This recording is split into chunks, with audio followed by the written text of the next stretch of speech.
Hello and welcome to Maximum Blur, the first talking book about the band. It was written by Tim Footman and read by Robin Clifford.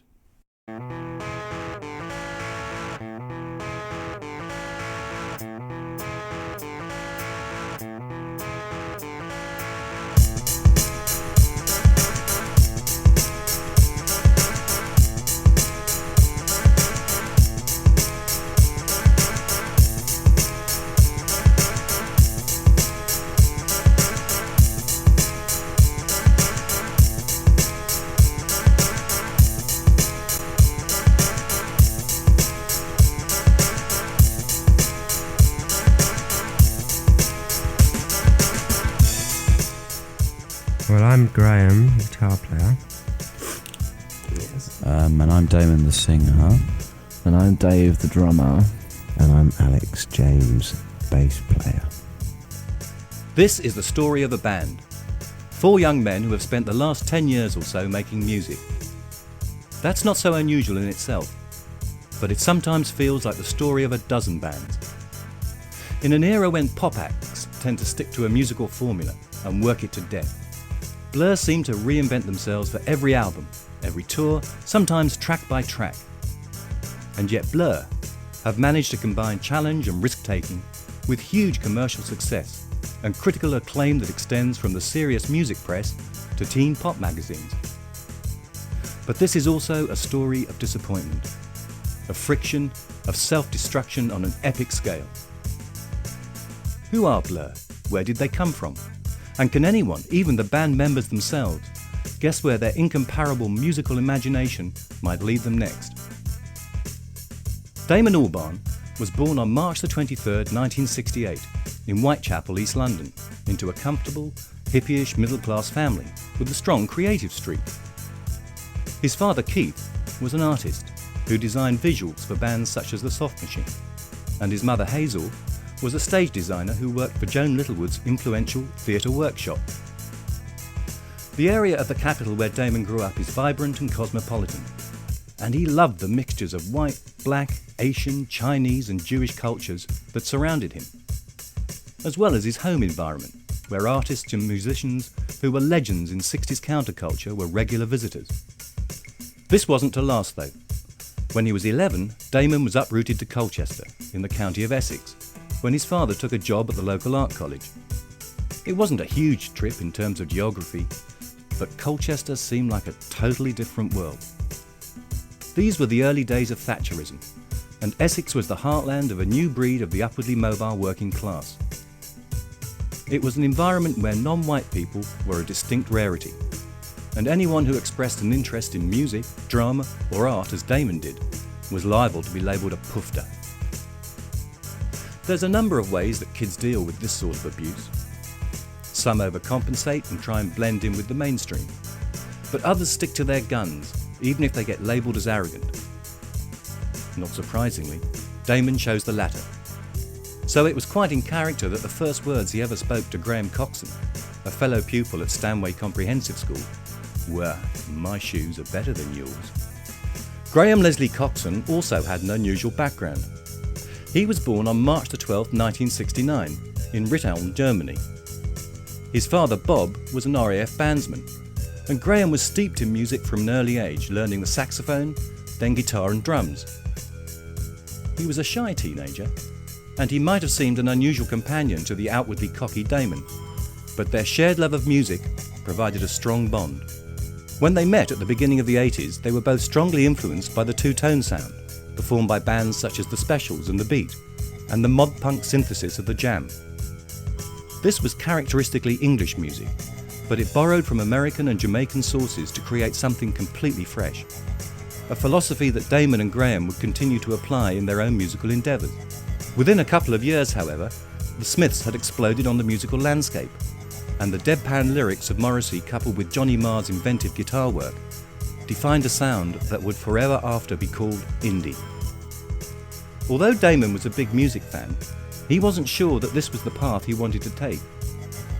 The two friends were just as influenced by the cinema, and they became huge devotees of the work of the director Mike Leigh, especially the film Meantime, which starred Tim Roth, Gary Oldman and Phil Daniels.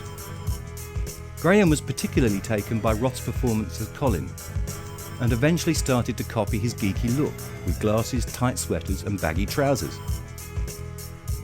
Phil Daniels' breakthrough performance in Quadrophenia, as well as the Michael Caine comedy thriller The Italian Job, were also firm favourites. These obsessions gave Damon the ambition to become an actor, so when he was 18, he went back to London to study at the East 15 Drama School.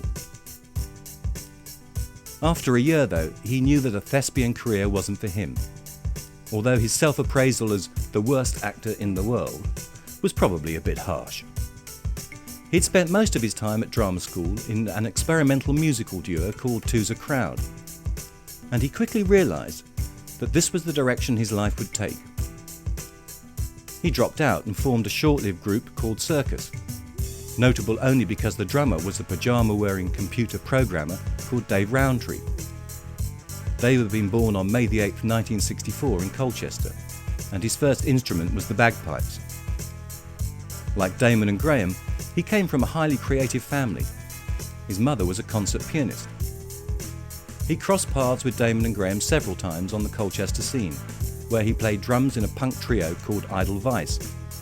Damon was starting to take the music thing very seriously, and decided to go in search of likely collaborators. He went off to see his school friend Graham, who was studying art at Goldsmiths College in South East London. Goldsmiths is a unique institution in the capital, breeding artists and performers from all disciplines. Former students include artist Damien Hirst, designer Mary Quant, dub poet Linton Kwesi Johnson, camp comedian Julian Clary, and Brian Molko of Placebo. And it was here that the Colchester pair encountered a tall, good-looking, modern languages student called Stephen Alexander James. Alex was born on November the 21st, 1968 in Bournemouth, on the English south coast. He played bass guitar in short-lived bands called Age of Consent and, unbelievably, Mr. Pang's Bang Bangs. But he was attracted to a pop career by the glamour and the party potential, rather than by any great commitment to the music itself. He later claimed that the reason he didn't perform backing vocals was that he preferred to look cool and smoke a fag. He introduced the solitary Graham to a bunch of friends, whose sole purpose in life seemed to be lying around, drinking, smoking and pontificating about art. But Graham's ambitions were set a bit higher. As soon as Graham introduced Alex to Damon, forming a band seemed an obvious next step. Damon brought the pair together with Dave, and the quartet played their debut gig at a museum in Colchester, where they were billed as the Beads, after a necklace that Damon's mother had given him when he was 6. Then a friend suggested that they rename themselves Seymour, after a character in several short stories by the reclusive American author J.D. Salinger. The first seeds of Blur had been sown.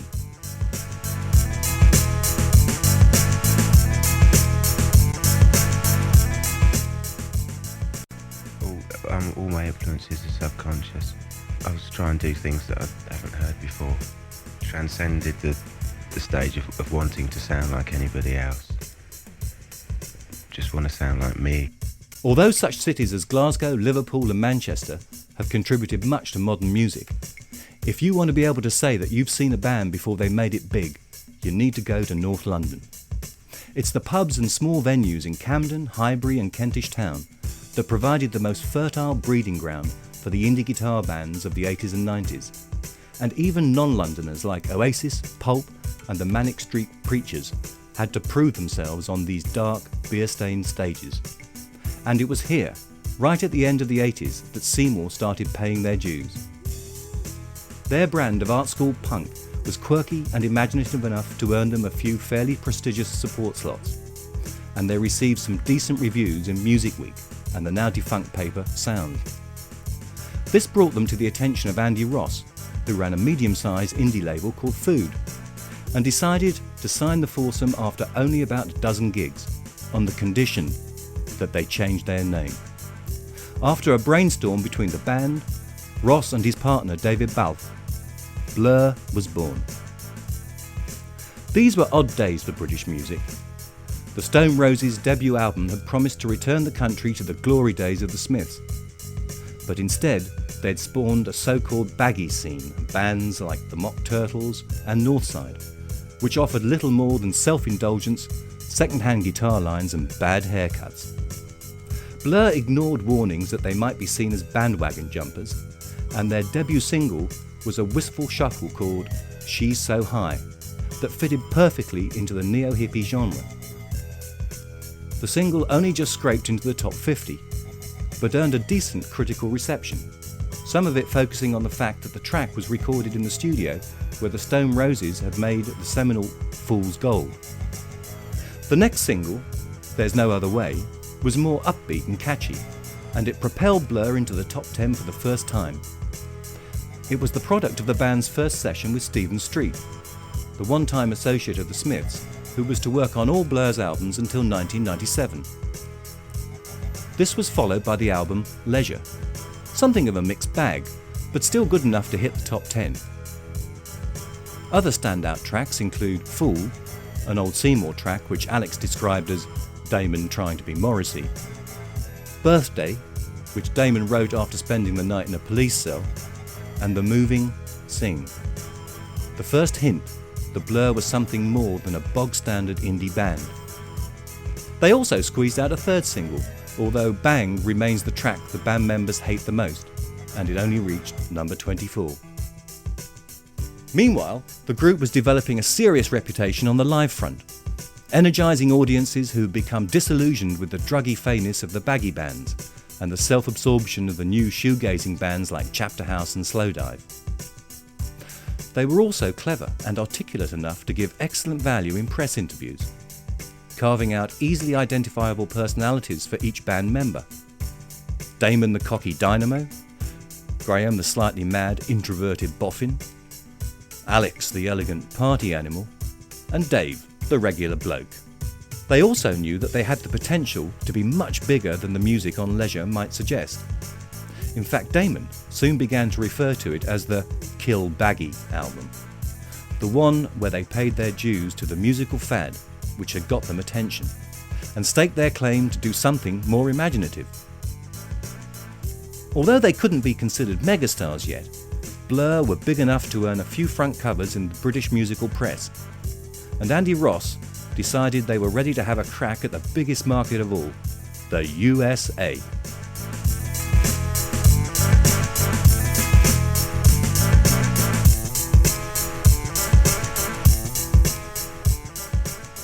It's great having that sort of desire to make another thing and really see it as a thing as opposed to just a CD or a piece of vinyl. It's a thing which is sort of going to encapsulate the whole way you conduct your life for the next year and a half or whatever, and then be associated with you for the rest of your life. In the spring of 1992, Blur joined the bill of Lollapalooza, a trans-American touring roadshow, alongside Scottish noise terrorists, the Jesus and Mary Chain, the ethereal My Bloody Valentine, and Massachusetts neo-punk Dinosaur Jr., godfathers of the new Seattle scene known as grunge. Although the London boys' raucous reputation had preceded them, their brand of spiky pop was completely out of place alongside these titans of feedback and distortion, and intense depression set in, especially for Graham, who was also drinking heavily. There's No Other Way made the Billboard Top 100, but apart from that, the tour was a totally negative experience. By the time Blur returned home, they were close to splitting. The UK press, which had been very supportive up to this point, were by now hymning the praises of American bands like Nirvana and the Pixies, and they began to deride Blur as lightweights.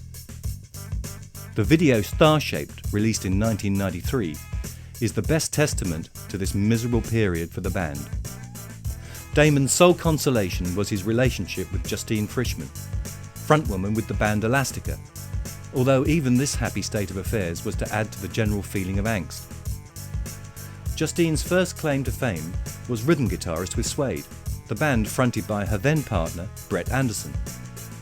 Suede's recent rise to fame had spurred a bitching match between Damon and Brett, with allegations of drug abuse and sexual tourism souring the atmosphere. What Blur needed was a new focus. On the Lollapalooza tour, Damon had written some lyrics slagging off the disposable nature of American society, and these began to form the basis for a new batch of songs. The band went into the studio with Andy Partridge, whose band XTC had produced a string of classic singles and albums in the 70s and 80s, providing a very English take on new wave rock. The collaboration didn't work out, and the band returned to the producer of their first album, Stephen Street.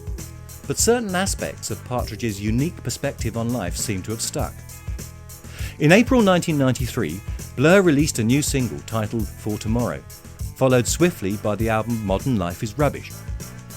The title supposedly came from a piece of graffiti Damon spotted on the Bayswater Road in West London, but his negative experiences with the soulless wasteland of America had more to do with it. The album was originally due to be released at the beginning of 1992, but Andy Ross and David Balfe rejected most of the tracks and told the band to write some new songs. Most of the rejected recordings would eventually be released at some stage as B-sides. As a fill-in, they released the track Pop Scene as a single. It wouldn't end up on the UK release of the album, but it made it to the American version, although the band claimed to dislike it.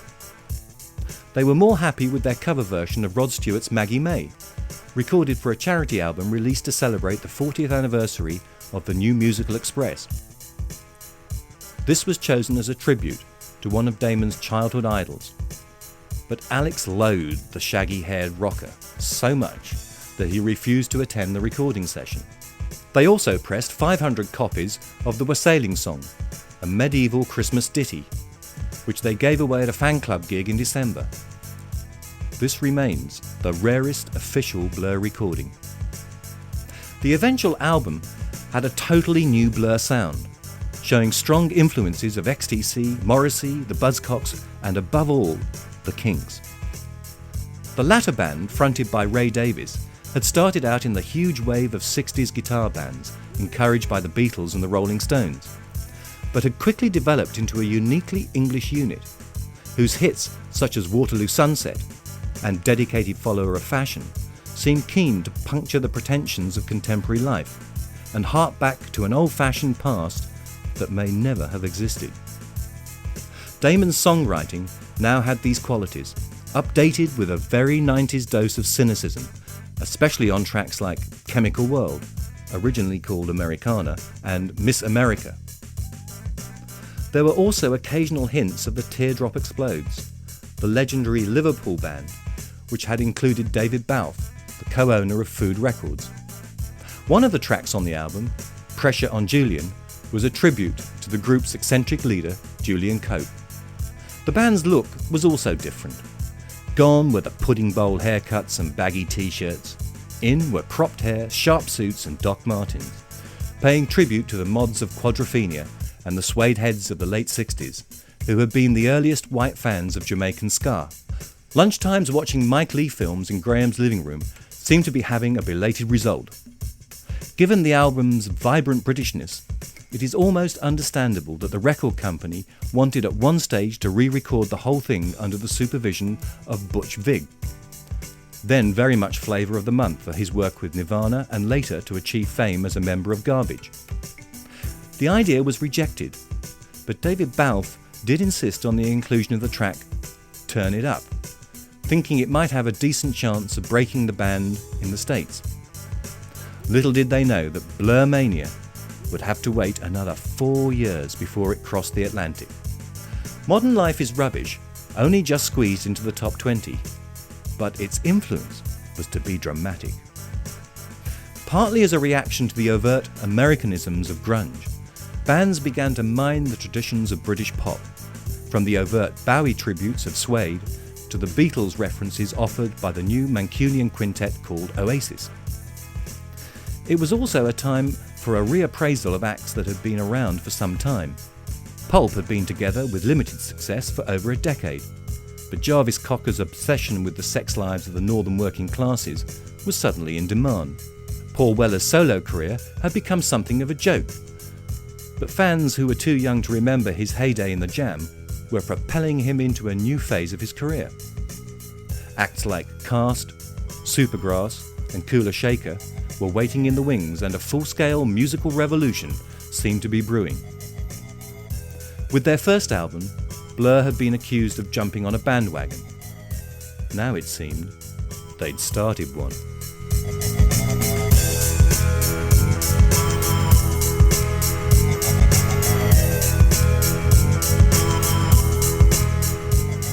We're actually arrogant enough to really believe that, given a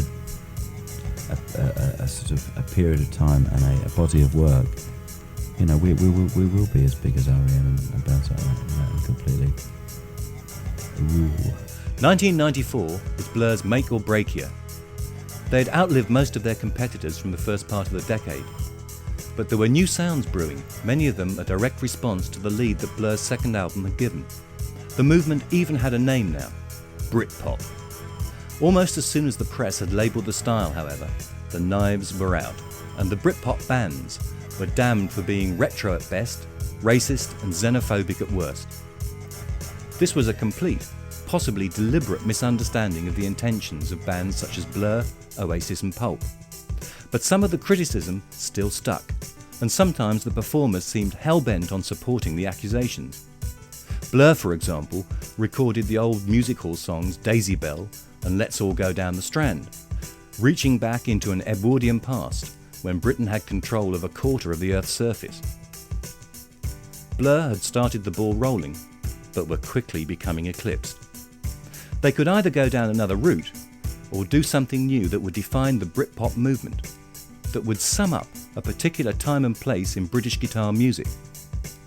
They went back into the studio with Stephen Street and got to work.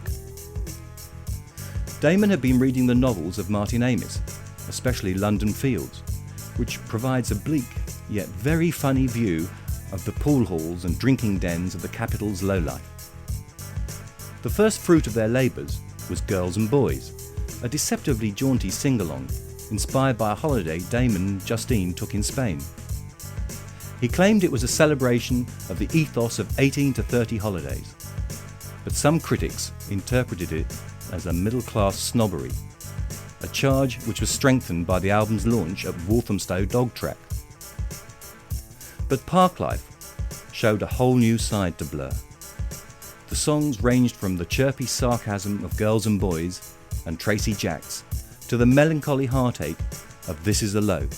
It also included Far Out, Alex's first recorded song, which demonstrated his fascination for astronomy, and the mournful To the End, featuring the vocals of Laetitia Sadier of the art rock collective Stereolab. The title track was even embellished with a manic voiceover from the boys' childhood hero Phil Daniels, who was suddenly re-established as a modern British icon. Damon described the album as the travels of the mystical lager eater, a snapshot of what it was like to be young and clever in the dying days of the 20th century.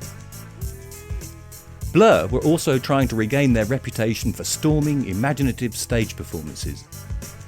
The summer saw them headlining at the Glastonbury Festival, and then another doomed attempt to crack America, followed by a much more successful visit to Japan. In October, they played in front of 7,500 adoring fans at London's Alexandra Palace, a performance enlivened by a bingo session. Top prize? A night out with the band. In December, they demonstrated their broad appeal when they took a prize at the Smash Hit Awards, swiftly followed by that ultimate showbiz accolade as guest presenters on Top of the Pops. But it was the two big award ceremonies the following year which demonstrated how much Blur and their fellow Britpoppers had changed the face of the music business. In January, they swept the board at the NME Brat Awards, taking trophies for Best Band, Best Single, Best Album and Best Video. Then the following month, they took the same awards at the much more mainstream Brits Bash, showing how much so-called alternative music had infiltrated the middle ground. Damon used the occasion to praise another band, and to suggest that they should be sharing the awards.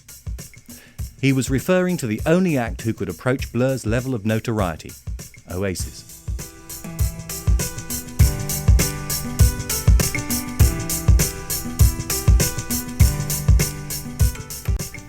It's not a concept album, you know. It's become an incredibly meaningless concept. I think it means sort of a record made about 1970 by lots of smashed out hippies just jamming, man.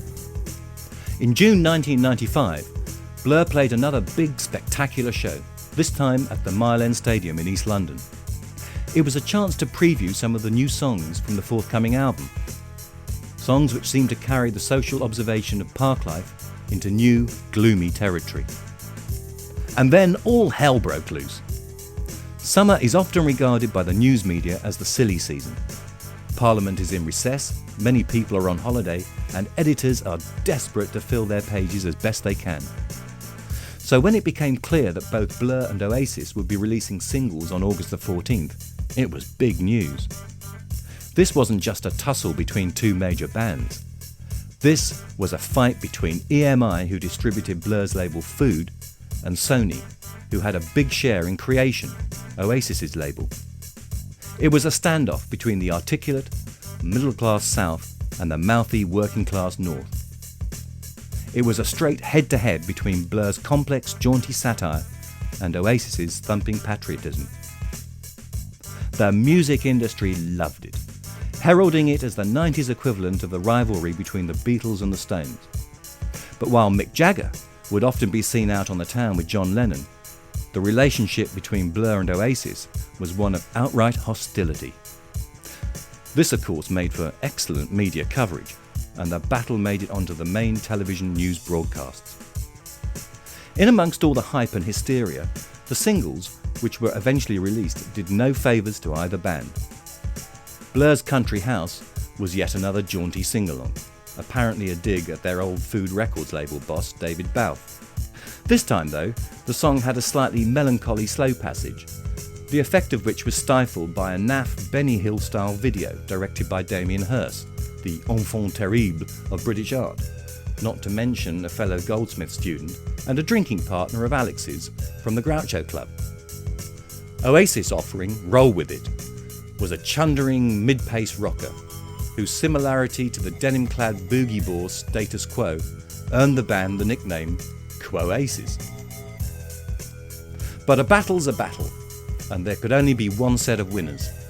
In the end, Country House edged out Roll With It by several thousand copies, and the matter seemed closed. Blur released The Great Escape, seen as the final part in a trilogy that began with Modern Life is Rubbish. Tracks this time ranged from bleak ballads such as The Universal to a very peculiar piece called Earn Old Same, featuring the droning vocals of left-wing Labour politician Ken Livingstone. There was also Stereotypes, whose title and Terry Hoare-style vocal hinted at a debt to Damon's childhood idols, the Coventry ska band The Specials, who had presented their own vision of contemporary urban Britain 15 years before. Fade Away, originally a tribute to Rico, another member of The Specials. Charmless Man, interpreted as a dig at another one-time idol, the Smiths frontman Morrissey.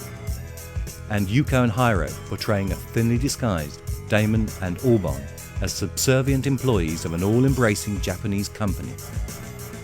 The back cover, featuring the band as thrusting young executives, was interpreted in all sorts of ways. Was it a dig at the suits who now run the music industry? Or at middle-class commuters who used to exist in Blur's songs? Ambiguity aside, the album went straight in at number 1.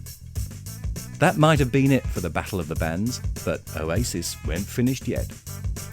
In September, again apparently coincidentally, Blur and Oasis were both scheduled to play in Bournemouth, Alex James' hometown, on the same day. The Police, perhaps responding to the media hype created by the battle of the two singles, feared a possible confrontation between the two sets of fans, and the Oasis gig was shifted back a day. Again, it seemed as if Blur had the upper hand, but then things got seriously nasty. Noel Gallagher, the guitarist and songwriter of the Mancunian Quintet, was asked what he thought of Blur. He declared that the guitarist and the drummer were okay, but that he hoped the bass player and the singer would die of AIDS. This was a step up from good-natured, competitive banter, and Damon was quite hurt, especially as he'd always attempted to offer a hand of friendship, going on record as calling them very nice boys. Alex was more blasé about the whole affair, announcing to anyone that would listen that Liam Gallagher fancied him something rotten, along with some very bizarre claims that involved grabbing the hairy Oasis frontman by the eyebrows. All this bickering might have been tolerable if it had helped Blur's record sales. But although The Great Escape went on to sell a highly respectable 1 million copies and was named Album of the Year in the Q Magazine Awards, it was dwarfed by the Oasis juggernaut. What's the Story? Morning Glory sold 4 million copies in the UK alone and another 8 million worldwide, placing it firmly alongside such British rock cash cows as the Beatles, Pink Floyd and Queen. Oasis were suddenly the physical embodiment of so-called swinging London, an irony for a band who claimed to remain true to their northern roots. Blur, meanwhile, the band which had defined mid-90s London on 3 classic albums, were shunted to the sidelines. Suddenly the godfathers of Britpop were on the outside, looking in. At the beginning of 1995, the music industry jointly awarded Damon and Noel Gallagher the Ivor Novello Award for Songwriter of the Year, but neither was prepared to turn up to collect it. Gallagher just didn't need it. For Damon, it was more the case that he didn't want to be reminded about the Battle of Britpop. Blur had won the first skirmish, but it seemed they'd lost the war.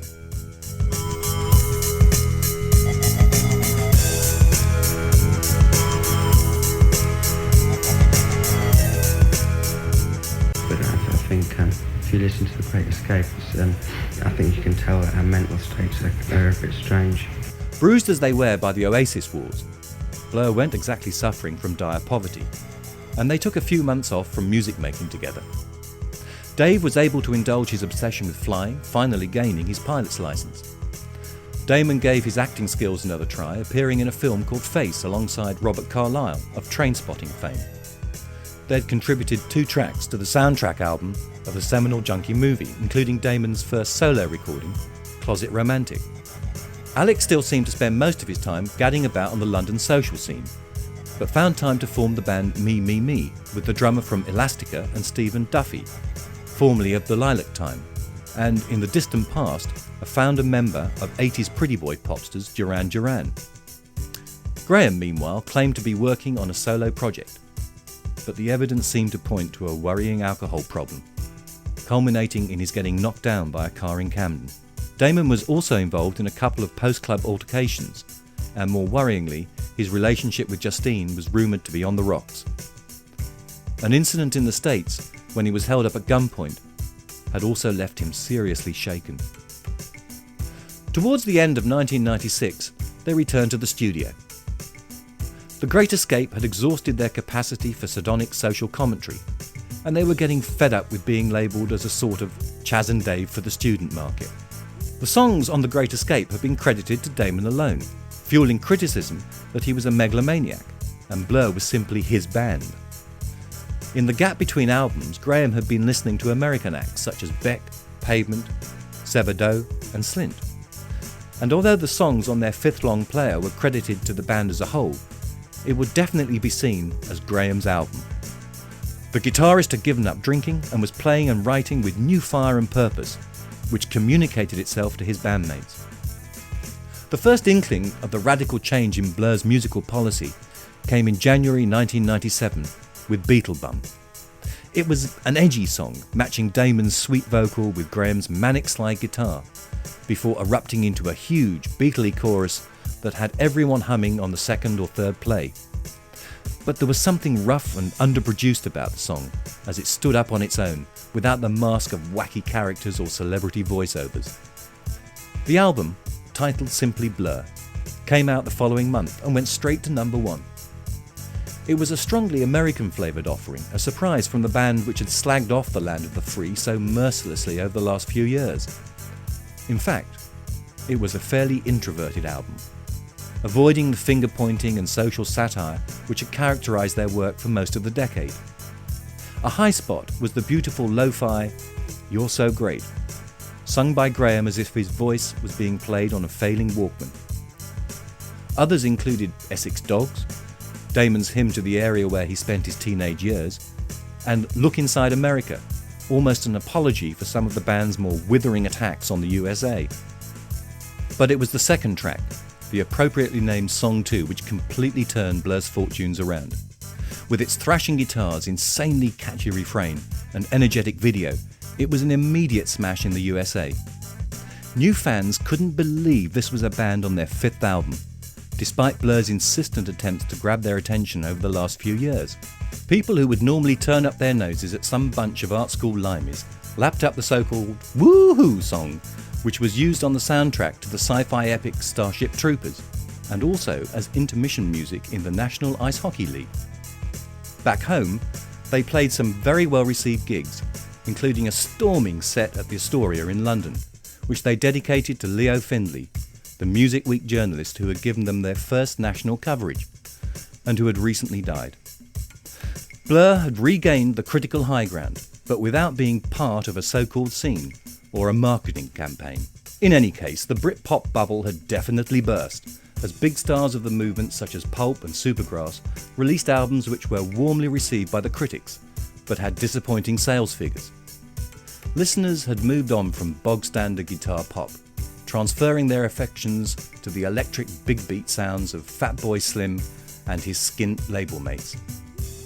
When Tony Blair's new Labour Party came to power, it was full of the buzzword of Cool Britannia, a concept which Blur had originally been part of. But Damon took a great delight in picking holes in the new government's policies, especially with regard to education policy. With Noel Gallagher being invited to champagne receptions in Downing Street, it suddenly seemed as if Blur were the dangerous outsiders, unwilling to be taken in by the poncy metropolitan elite. They were still successful, but on their own terms. They managed to reinvent themselves totally as a band, a trick not pulled off by Oasis, whose album Be Here Now was almost a parody of their earlier work, with lumpen songs and stupid lyrics, accentuated by some deeply half-hearted singing. 1998 was another quiet year for Blur as a group.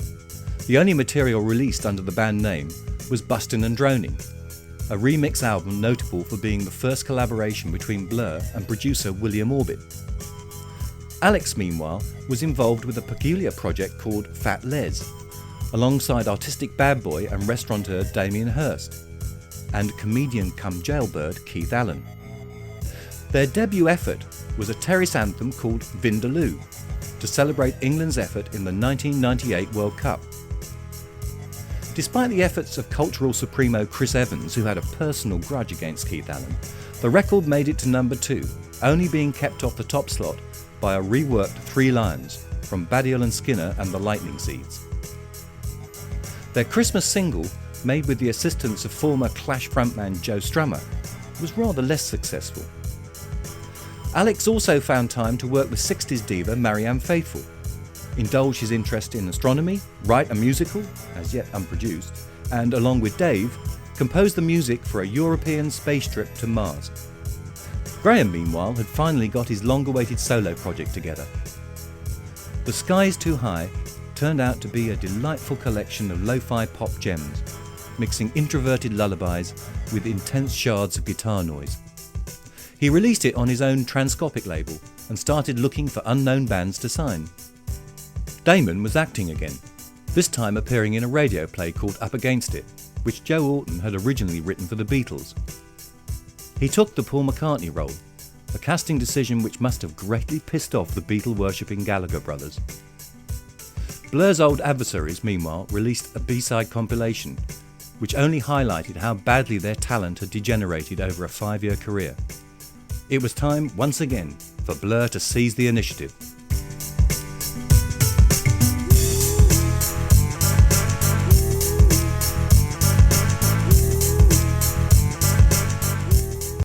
When we finished, because we were listening to stuff in a way we'd never been able to listen to our music before, because it was just, I remember listening to Battle and going, really being able to listen to it like I listen to other people's music, and that was just such a nice thing, such a treat to be able to do that, because you're not usually given that chance with your own music. In February 1999, Blur returned with their first new material in 2 years. Tender was a deadpan epic, blending ramshackle, countryish instrumentation with a huge gospel choir. It was unlike anything the band had produced since Sing on the first album, although this was clearly a much more substantial piece of work, drawing comparisons with John Lennon's Give Peace a Chance and Hey Jude by the Beatles.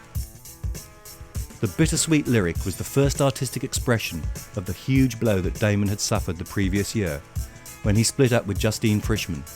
But the refrain, "Love's the greatest thing," rescued the song from despondency. Critical response was ecstatic, and most observers were dumbfounded when the single failed to enter the charts at number 1, being kept out by the immeasurable talents of a 17-year-old American pop genius called Britney Spears. It was an unfortunate curtain raiser for the new album, 13. If The Great Escape had been Damon's album, and Blur was Graham's, with 13 they were back to being a band again. They'd also dropped Stephen Street, who'd produced all their previous albums, and replaced him with William Orbit, fresh from international success on Madonna's Ray of Light. Orbit said that there had been blood on the floor during the recording of 13, and it was clearly an emotional piece to create. There were bits of dubby mayhem like Battle alongside heartbreaking No Distance Left to Run, Damon's most explicit comment on the split with Justine, and the punky anti-music industry BLUR-EMI. It was an album calculated to confuse, shock, and once again to confound any critic who reckoned that Blur were just a bunch of middle-class boys singing about greyhounds. It was the sort of album that Oasis would never be able to make in 1,000 years. Oasis attempted to steal some of Blur's thunder by going back into the studio just before 13 was released, but the music press still regarded it as a major musical event, ahead of hotly anticipated albums by Kula Shaker, Stereophonics and Underworld. Q magazine called 13 left field, annoying and inspired, and Select said it was fascinating rather than brilliant. What everyone agreed was that this was a substantial album, something to chew over, something a million miles away from the nurse-chasing hijinks of country house. Blur had grown up. Maybe. One big change was that they elected not to tour in support of the album, playing one-off smaller venues instead. There would be no bingo cards in the new, more serious Blur universe. And in fact, on its release, the new album shot straight to number 1. Written off as baggy also-rans at the beginning of the decade, Blur looks set to continue making challenging, constantly surprising music well into the millennium. They've suffered from critical oversaturation, which caused a massive reversal of fortune around the time of the 4th album. But they used this as a spur to come back with something better, if not necessarily bigger. They all have their interests outside the band, but it's in the studio and on stage that they still push back the boundaries of what can be achieved with guitars, drums, and a fistful of ideas and a slightly skewed vision of humanity. By reinventing their sound at every opportunity, sometimes within the course of a single song, they can claim to be among the true innovators of popular music. Who said modern life was rubbish?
Thank you for buying Maximum Blur. We hope you enjoyed it.